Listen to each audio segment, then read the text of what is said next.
What if I told you that two of the most powerful ideas to ever shape human history came from the exact same place, just centuries apart?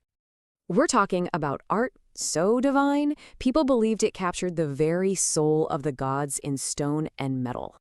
And a power so immense, it built temples that seemed to touch the heavens and, believe it or not, systems of government that actually empowered the people.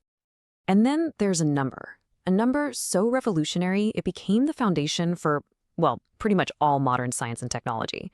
So, art, power, and a number.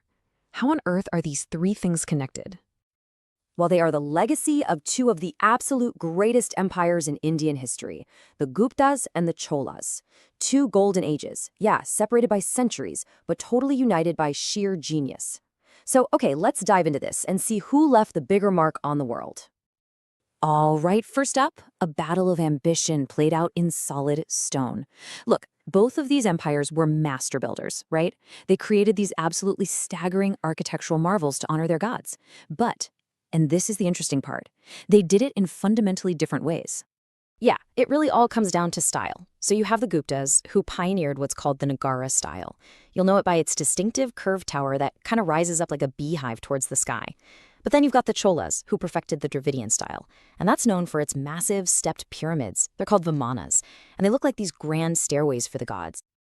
The Guptas really laid the foundation with masterpieces like the Dashavatar temple. I mean, this is one of the earliest surviving Hindu temples, so it truly set the standard. It's so elegant, intricately carved. It basically laid the architectural groundwork for hundreds of years of temple building in North India. But then the Cholas came along and decided to take things to a whole new level. Everybody, meet the Brihadesvara Temple. This thing is a UNESCO World Heritage Site, and it is an absolute giant. The scale is just breathtaking. They built a temple complex so magnificent, so incredibly detailed, that it just stands as this monument to their sheer power and devotion. You gotta understand, this wasn't just a temple, it was a statement. Okay, so from the epic scale of architecture, let's zoom right into the much more intimate world of sculpture. How did these empires actually capture the essence of their gods? Well, the answer really lies in their chosen materials, stone versus bronze. The Guptas, they were absolute masters of stone and paint.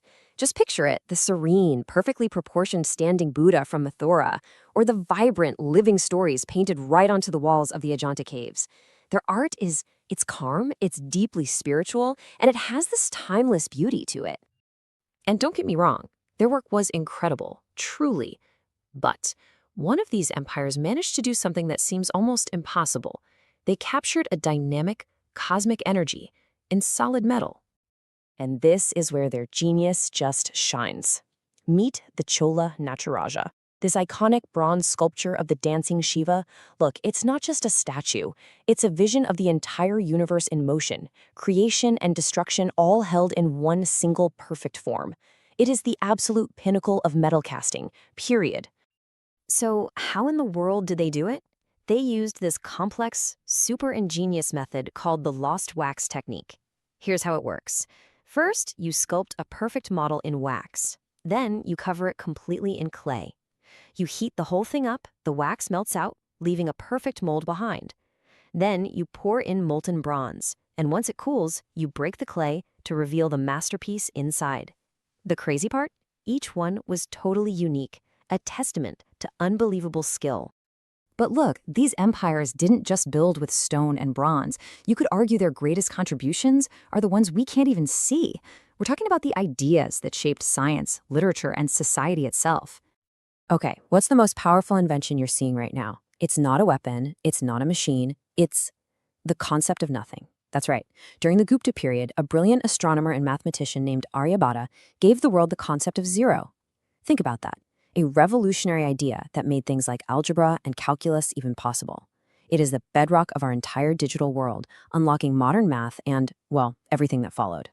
And the Gupta era was also a golden age for literature. You had poets like Kalidasa, people often call him the Shakespeare of India, who perfected classical Sanskrit. He created these timeless plays. His words just captured the beauty and complexity of human emotion, and his influence is absolutely still felt today. The Cholas, on the other hand, were brilliant innovators in things like governance and engineering. They set up these incredible systems of local self-governance, which actually gave power back to the villages. They were huge patrons of Tamil literature, preserving ancient texts. And get this, they engineered these super sophisticated water management systems, some of which are still being used today. How amazing is that? So what does all this mean for us, right now? Well, these weren't just some dusty empires from the past. Their achievements echo through the centuries, and they are very much alive today. Just take a look at this timeline.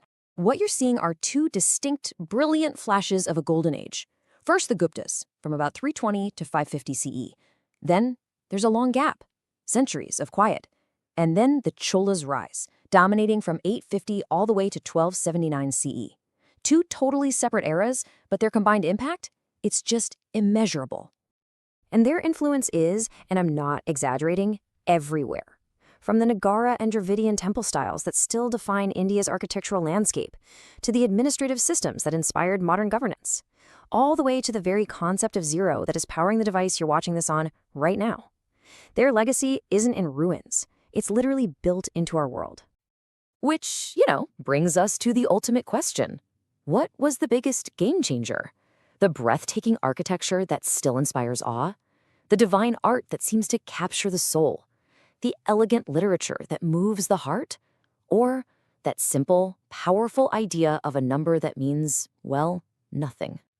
So what do you think? Which innovation truly changed the course of human history? The Gupta Zero or the Cholas Nataraja? You've got to drop your thoughts below. I really want to know what you think. And hey, if this opened your mind a little, do me a favor and hit that subscribe button for more mind-bending explainers just like this one every single week.